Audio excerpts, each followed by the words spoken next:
आइए बच्चों, अब हम लोग जो है जितना टॉपिक अभी हमने पढ़ा उससे कुछ प्रॉब्लम्स देख लेते हैं बच्चों।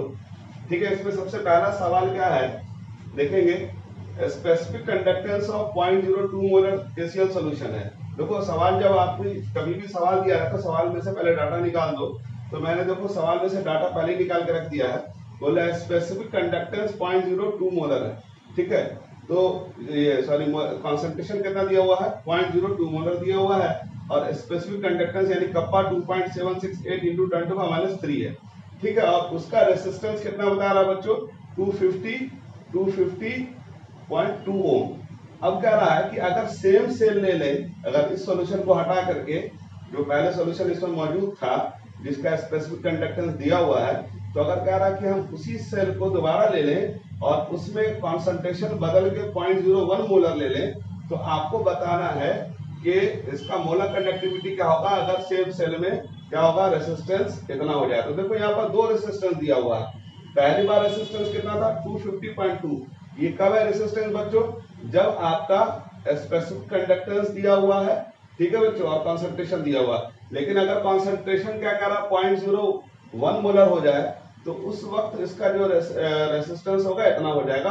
तो कहता है मोलर कंडक्टिविटी निकालो। तो देखो बच्चों मैं आपको एक आइडिया दे रहा हूं। तो सबसे पहले क्या करना है, सवाल में से डाटा निकालो। तो पहली बार जो कहना है स्पेसिफिक कंडक्टेंस था कप्पा कितना था 2.768 इंटू 10⁻³ था और कॉन्सेंट्रेशन कितना था, इसको C1 मान ले रहे हैं, तो 0.02 मोलर था और रेसिस्टेंस कितना था 250.2। अब कह रहा है कि अगर कॉन्सेंट्रेशन उस सेल को खाली करके फिर से एक नया कॉन्सेंट्रेशन डाल दिया उसमें नया सॉल्यूशन जिसका कॉन्सेंट्रेशन कितना था 0.01 मोलर था और रेसिस्टेंस 8331 ओम था, तो बताइए कि जो फाइनल सॉल्यूशन उसकी मोलर कंडक्टिविटी क्या होगी। तो देखो बच्चों सवाल में डाटा आपने निकाल लिया, अब आपको मोलर कंडक्टिविटी फाइनल सॉल्यूशन का निकालना है। तो हम जानते हैं मोलर कंडक्टिविटी क्या होता है बच्चों, लैम्डा एम किसके बराबर होता है, कप्पा इंटू 1000 अपॉन एम के बराबर होता है। कप्पा क्या था मेरे बच्चों, स्पेसिफिक कंडक्टेंस था। तो लैम्डा एम निकालने के लिए क्या चाहिए, मोलरिटी चाहिए। तो देखो फाइनल सॉल्यूशन की मोलरिटी तो दे रखी है, कितनी दे रखी है 0.01 मोलर, देखो यहाँ दी हुई है। लेकिन ये कप्पा जो दी हुई है फाइनल सॉल्यूशन की दी हुई, पहले वाले सॉल्यूशन की दी हुई है। तो हमको यहाँ पर जो आपको निकालना है लैम्डा एम निकालना है मेरे बच्चों। तो ये कप्पा आपको जब तक पता नहीं चलेगा तब तक आप इसका लैम्डा एम नहीं निकाल सकते क्योंकि कॉन्सेंट्रेशन गिवन है।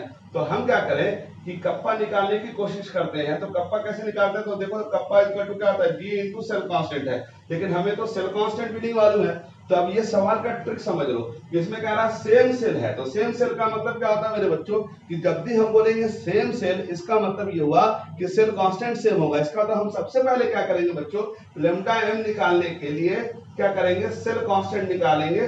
और सेल कांस्टेंट कैसे निकलेगा, तो देखो हमें क्या करना होगा बच्चों, पहले वाले सॉल्यूशन का स्पेसिफिक कंडक्टेंस कप्पा का वैल्यू दिया हुआ है 2.768 into 10⁻³, तो ये है यहाँ पुट कर देंगे। ठीक है, और रेसिस्टेंस भी दिया हुआ है, तो G इक्वल टू क्या होता है 1/R होता है। तो पहले वाले सॉल्यूशन का रेसिस्टेंस दिया हुआ है, तो कप्पा हमें दिया हुआ है, रेसिस्टेंस भी दिया हुआ, यहाँ से सेल कांस्टेंट निकल जाएगा। ठीक है बच्चों, अब जब सेल कांस्टेंट निकल जाएगा तो फिर हम इस फॉर्मूला को दोबारा लगा देंगे और इस बार लगाएंगे तो K1 K क्या हो जाएगा 1/R इंटू सेल कांस्टेंट। अब यहाँ पर जो सेल कांस्टेंट जो हमने निकाला है तो ये सेल कांस्टेंट यहाँ पुट कर देंगे और अगली बार जो रेसिस्टेंस लेंगे मेरे बच्चों वो कौन सा लेंगे, दूसरे बार जो हमने सॉल्यूशन लिया था उसका रेसिस्टेंस ले लेंगे।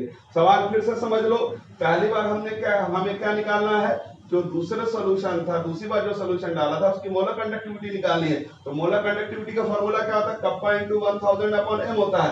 कप्पा स्पेसिफिक कंडक्टेंस है, तो स्पेसिफिक कंडक्टेंस किसका है, फाइनल सॉल्यूशन का, और हमें लैम्डा निकालना है। तो मोलरिटी तो मालूम है लेकिन स्पेसिफिक कंडक्टेंस तो नहीं मालूम। जो स्पेसिफिक कंडक्टेंस दिया हुआ वो पहले वाले सॉल्यूशन का दिया हुआ है, हमें स्पेसिफिक कंडक्टेंस दूसरे वाले सॉल्यूशन का निकालना है। तो दूसरे वाले सॉल्यूशन का स्पेसिफिक कंडक्टेंस निकालने के लिए हमें formula kappa equal to G into cell constant है। लेकिन हमें मालूम है कि यहाँ पर सेल कांस्टेंट तो कॉमन होगा क्योंकि एक ही सेल में हम क्या कर रहे हैं, दूसरी बार सॉल्यूशन डाल रहे हैं। ये बोलने का मतलब ये है कि जब भी एक ही सेल में दोबारा अगर कॉन्सेंट्रेशन हम चेंज कर रहे हैं इसका मतलब सेल कांस्टेंट सेम होगा।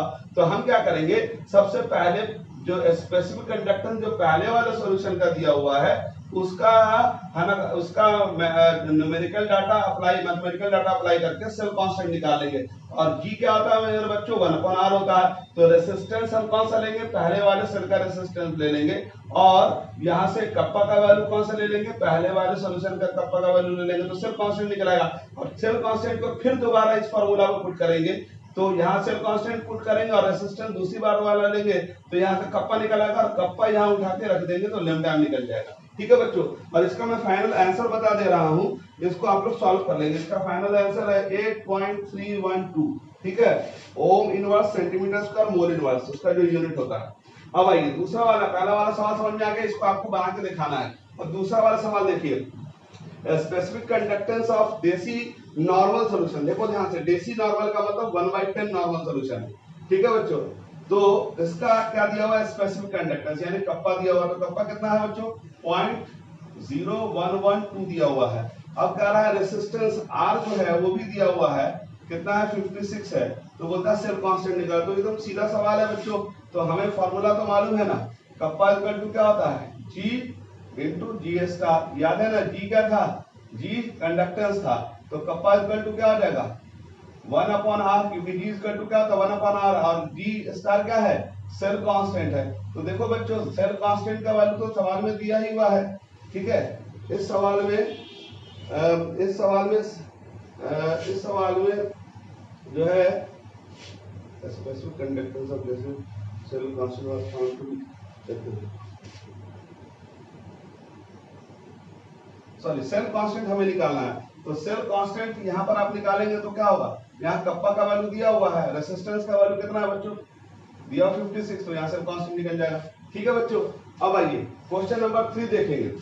क्वेश्चन नंबर, इसको सॉल्व कर लीजिएगा, इसका आंसर मैं बता दे रहा हूँ। इसका आंसर जो है वो 0.6272 है, 0.6272 है इसका आंसर। इसको सॉल्व करके देख लेंगे। अब आइए तीसरा सवाल देखिए, अगेन वन नॉर्मल सॉल्यूशन है, और जो है ना दो प्लैटिनम इलेक्ट्रोड के बीच में उस सॉल्यूशन को लिया गया, मतलब वहां जो रॉड लिया गया इलेक्ट्रोलाइटिक सॉल्यूशन में, वो प्लैटिनम इलेक्ट्रोड लिया गया है, और इसका जो है लेंथ दिया हुआ है 2.1 सेंटीमीटर, यानी डिस्टेंस बिटवीन द इलेक्ट्रोड दिया हुआ है, और इसका जो है एरिया दिया हुआ कितना 4.2। ठीक है, और इसका रेसिस्टेंस दिया हुआ कितना बच्चों 50 ओम। ठीक है, तो बोलता है कैलकुलेट द इक्विवेलेंट कंडक्टिविटी। तो इक्विवेलेंट कंडक्टिविटी का होता है लैम्डा इक्यू बराबर क्या होता है, कप्पा इनटू 1000 अपॉन n।